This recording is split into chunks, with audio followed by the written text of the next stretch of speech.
Buenos Dias, Gunners Collective. Back at it? You already know. Ba-da-ba-ba-ba-ba-ba. And he's back with another one. Ba-da-ba-ba-ba. I said, what? Ba-da-ba-ba-ba. Like a motherfucking smack addict. Bye-ya, bye-ya, bye-ya. Orderly, as you can tell by that thumbnail. Oh, hell no. Oh, hell no. Don't fuck with the cartel. Now, I've never spoken on these vatos the whole time I've did my channel. Never. You know, I've spoken on my times, my trials and tribulations while in Mexico, while in Juarez, right? But I've never spoken on these individuals. There's a reason. I like my head on my shoulders. I don't like chainsaws. I never liked the movie American Psycho, Texas Chainsaw Massacre, things of that nature. I leave them vatos alone. I let them handle their business and they leave me alone to handle mine. And there's reasons for that. And it's called respect. Right? I learned a while back, man, just not to speak on too many people. You can go ahead and speak on what you want to speak on, say what you want to say. Orderly, do what you gotta do, eh? But at the end of the day, man, respect those that are doing their thing, man. Let individuals do what they do. You got your own lane, they got their own lane.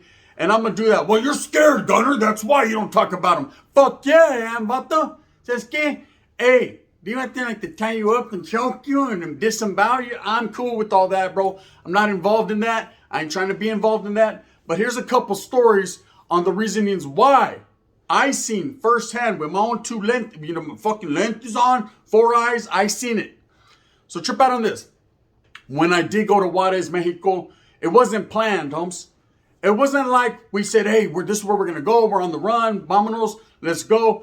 Nah, see, what had happened was, trip out on this. So me and the homeboy were on the run. You know, we had got involved in what I call a bar fight, but I guess they would call it an attack or an assault on a vato who was dropped out at that time. We were active. That vato was not activated, right? So we had to Jerry curl him, right? So I roll up on him, hit him with the glass, get off where I was mad at.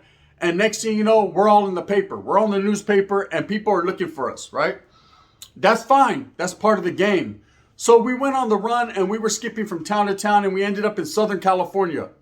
Now, what are norteños doing in Southern California? Hide, Nelson, right? We were trying to hide, stay out the way from the popos. We were on the run. We had a homeboy that stood down there and he was gracious enough to open up his doors and come fuck with us one time. So it was good.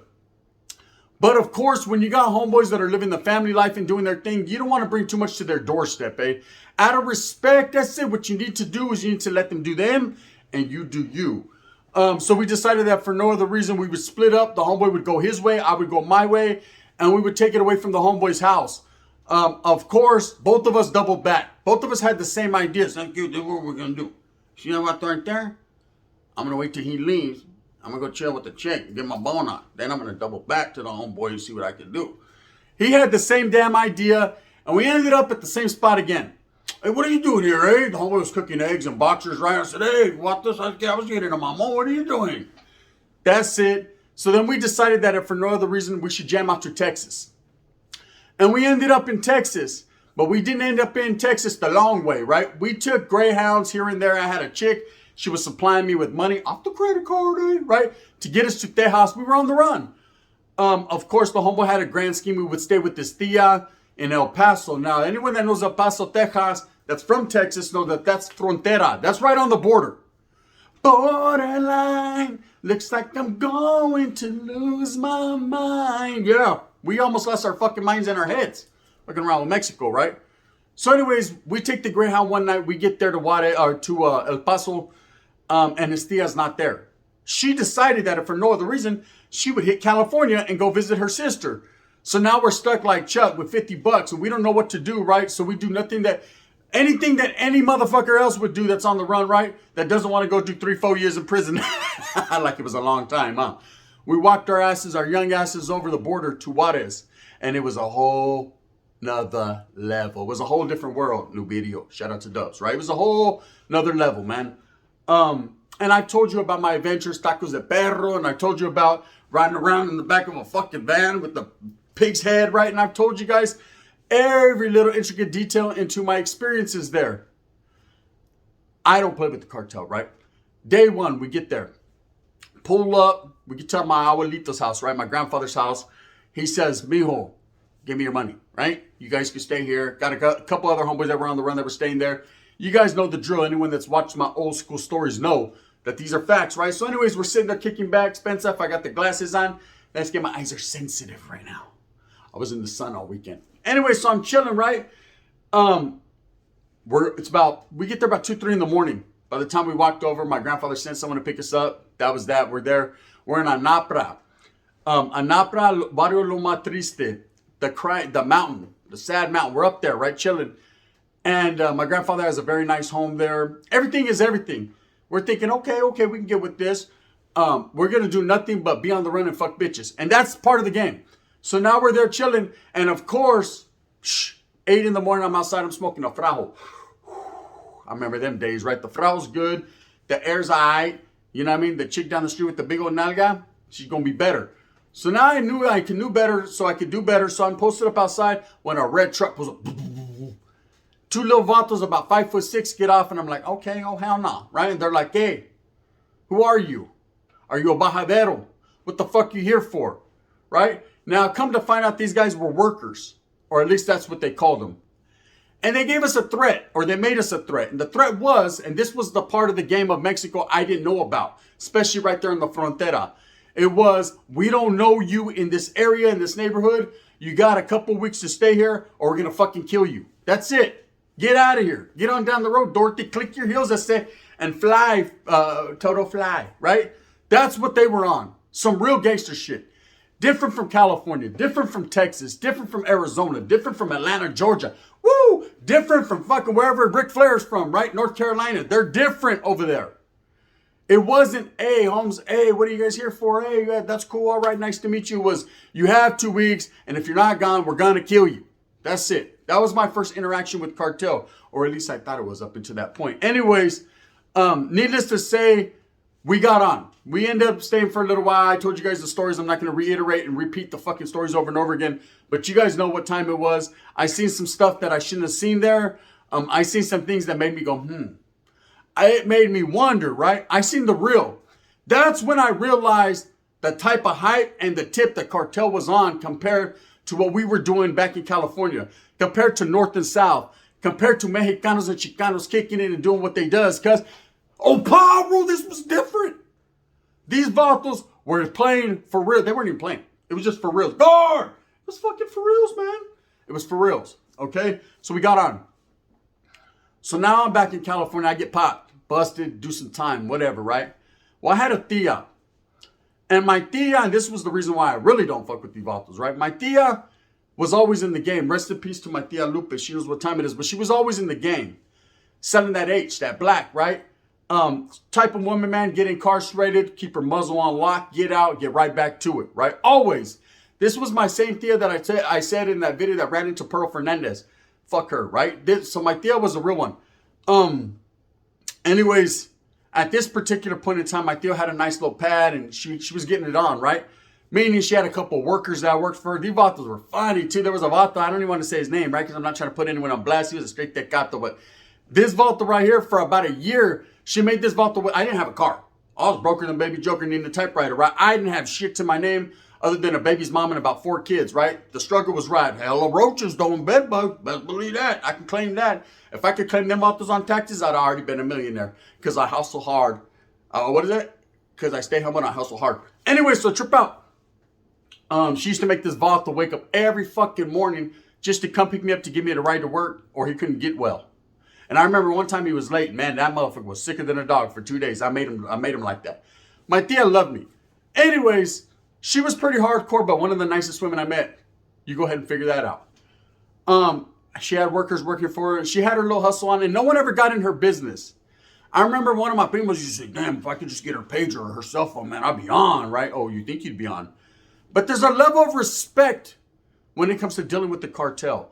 There's a level of respect when it comes to dealing with these type of individuals. You have to have that.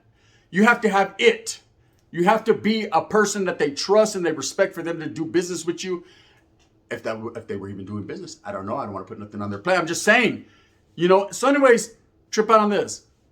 So one day we're in her backyard. She had a big ass backyard, and we'd go back there. Me and my primos would just hang out and kick back. Like I said, my tia, her business was her business. We stood out of it as long as she gave us feria. We were cool. Her workers, they were poop butts anyways. So, one of them I loved. The other one, he was a poop butt. So I didn't give a fuck what they had going on. They would come and go as they pleased. Her pad was different. It was a different situation. But when you're growing up around that era, around whatever was going on, then you already know what time it is, right? So anyways, we're posting up like thumbtacks. Me and my primos are there, and I'm not going to tell you which primo's name, but one of these fucking idiots had an idea. There was this one vato that used to pull up in a particular car. Dripping, that's the Mr. 10, Floyd Mayweathering, right? Just jewels. This vato had jewelry. How do they say it? Jewelry, right? He was dripping. All of 5'4" of them, dark, the feo, ugly motherfucker, right? But he used to get off the newest haircut, faded up, fucking looked like he was wearing the leather outfit from Eddie Murphy Delirious, right? This vato used to get off the car with the little brown bag and go straight to my kid. Wouldn't say nothing to us. We'd be looking at him, working on a car that never ran, right? And this vato would pull up in the back. We'd open the gate. He'd come in, right? Jump off with that big brown bag, heavy than a motherfucker too. Looked like a bag for after you got 3 double Whoppers at fucking Burger King. They're heavy as shit. And he'd walk straight in. They'd do their thing and he'd walk out. Well, one of my primos had an idea. He had a choice and he chose wrong, right? He had a great idea. And the great idea, gente, was we're about to come up and see the way it works is all that jewelry's going to be mine. That bag could be yours. The car could be his. Hike, right? And I was skeptical about it. I was like, nah, man. This Vatos always, although he does ignore us like we're fucking flies on shit, he never disrespects us. There's no reason to grab what he did. That is a big ass diamond ring he has though, huh? Right? So I was sitting there thinking like maybe so. Why come? How come? Why not come, right? Guard! I was fucking up. Somehow, this little idea that sparked a flame was about to hatch one day. Vato pulls up, right? This time he feels it in his bones, I guess. I don't know how the Vatos are. But he kind of looks at us and gives us that look like, bitch, right? And I'm like, oh, hell no, right? I say, bitch. So I tell the homies, or my primos, wait up. We'll get him when he comes out. Next thing you know, my tia's yelling my name. Okay. So I go in there. What's up, tia? She said, just sit your motherfucking ass down. So I sat down. What's up? She was like, what are you guys thinking about? I said, what do you mean? She said, my friend, you guys are tripping on him or what? I said, no, who said that? I never tripped on no what. I just handled my bed. She said, no, motherfucker. He told me that you looked at him cross-eyed. I said, sounds good. I look at her, my glass, I look, right? And she said, look, mijo, there's 2 things in this world you don't do. She goes, 1 is ever question me. That's number 1. And 2 is ever fuck with that guy right there. Because let me tell you about that guy. And she broke me down a whole story about this individual and who he was and how long she had been doing business with these type of people and how long she had been doing her thing with these type of people. Now, what type of business she was doing, I'll let you guys figure it out. I'm not going to say, but let's just say that they were doing their thing. And she says, they're the type of people that have so much love and respect for you. And if you fuck with them, they fuck with you the long way, right? They're going to give it to you the right way. And they're never going to disrespect you and never do you wrong. But if you do one thing, and I mean one thing that jeopardizes this relationship between me and them or makes them feel uncomfortable or you guys think that you're going to fucking come up on whatever little ring you're going to come up on and do your thing, they will kill your whole fucking bloodline. They will take your whole family and put them in a twist and make an Orange Julius. They're not playing. And I said, damn, dude, we weren't thinking about nothing like that. She said, nah, I know you motherfuckers. I know you were. I know you were. Stop before you get us all whacked. Let me tell you about these people. So we stopped. We put the brakes. We pumped the brakes. This Vato came several more times. We didn't know the power he wielded. We didn't know the type of 5'4" energy he had, right? They about that big dick energy. He could do whatever the fuck he wanted. But he didn't act like he was, he dressed nice. About that hella jewelry. But he didn't act like he was better than anyone else. Point A, point B. Did you give me the money? I gives you the hun. And ain't nothing funny. He wasn't no dummy, right? And he'd pull back out. Let me tell you something about these people. When my tia passed, she recently passed, these vatos were all at her funeral. Respect. So much respect. They paid for the whole thing. These are the type of individuals that will fucking chainsaw your whole life, but at the same time, give you the most respect for you and your family that they can if you do them right. Now that's real gangster shit. I don't play with these people because my tia told me don't. See, I had a tia and a tío. One gave me the game on the north this year, on the gangster shit. Hey, look, do what you do. You just bunch of burpee like that. Sounds good. Keep your head out the fucking waist, and do what she does. The other one told me, mijo, the dope game. You don't do this. It's like this and like that and like this and that. And I listened to both of them. And in one of them, I failed, right? It didn't work out for me. And in the second one, I can't fail because it's a matter of life and death, right? She told me, don't play with the cartel. Never play with these people. And I learned it. So here's one more little story. And I've told it before, but I'll tell it one more time. I was in Mexico, Juarez, same time, right? I was on the run. And there was a vato there, the ugly vato, right? That was hanging around with us. I didn't know him, but I know but they called him Panico. Just a vato that wanted to kick it with us. To what degree of kick it? I don't know. He just wanted to be around us. And I thought he was odd because he was a beady-eyed motherfucking quiet dude that always just looked. Always looked at something he can come up on. Straight thief, right? Jailhouse thief looking motherfucker. Someone that you just want to kick in his ass. But anyways, this vato was hanging around with us. My boy was like, yeah, I don't know where he come from. But I was like, okay, fuck it. He's cool, right? And everything was good in the hood. Well, my other homeboys that had been there on the run, they had old ladies. Or one of them had an old lady. And his old lady's father, let's just say, was somebody. That's it. That's all I can say about that. Not the one to be played with. Not her emotions. Don't play with her hair. Don't tell her she has bad breath, which she did. Don't do nothing. Just understand. This story's crazy, right? So it's true. These are facts. So this vato is kicking it with us. And one day, this chick and her prima, I was trying to bone her prima. Her prima had nalga. Okay, we can tell a whole story about her prima. We'll make it a fucking bedtime story. She had nalga. BBL before they even knew what a BBL was. Real life, though. SpongeBob, right? She was doing her thing. Starfish. Hey, chocolate covered starfish. This hyena had nalgas from here to fucking Culiacan. She was doing it. Anyways, I was trying to get me a piece of that cake on the bar, right? I was doing my thing over there trying to pancake it. And anyways, these chicks call. And I happened to answer the phone. My homeboy's doing whatever he's doing. And I answered the phone. What's up? She's like, hey, who's that guy you guys been hanging out with? I said, who? She said, no, ugly fucker. I said, Panico. I don't know. The ugly guy. Then she was like, hey, I think he's following me and my prima around downtown. They were downtown getting some ice cream or whatever they were doing, right? I said, is that right? You want us to go down there? And she was like, yeah. Now, usually this chick was gangsterish. You got to understand, her father was somebody within the cartel. She was somebody, right? She was well-liked and well-known. So usually she wouldn't even call us. Usually she wouldn't feel upset or delusioned or, whatever. She would just be like, I'm going to fuck this puto up, right, myself. But she felt upset. There was something about maybe the way he was looking at her that made her feel this way. She was like, yeah, you guys should come. So I tell my other homeboy, hey, let's go over there. Fucking these chicks need us. He's like, nah, I'm trying to sit here and play fucking. I said, nah, let's just go. Let's just trip out, right? So we trip out. So we jump on the ruta, right? Which is a little bus, hit the speed bumps, the potholes, and get candies thrown on our dick, right? And anyways, we get there.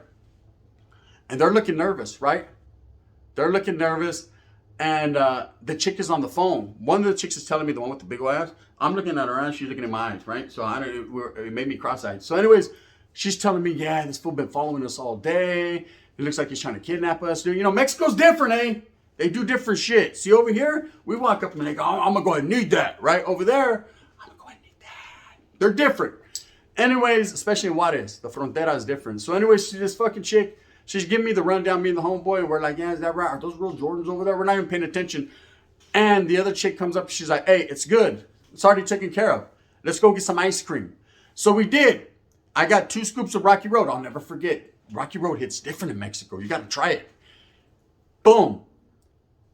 I asked her, what happened? You know what I mean? You were all nervous. Is she, you good? She was like, yeah, he's gone. I said, what do you mean he's gone? Okay, he left or what? Fuck him. If I see him, I'll kick him in. She goes, no, he's gone. He's gone. I said, what do you mean gone? Oh, he'll be gone all right.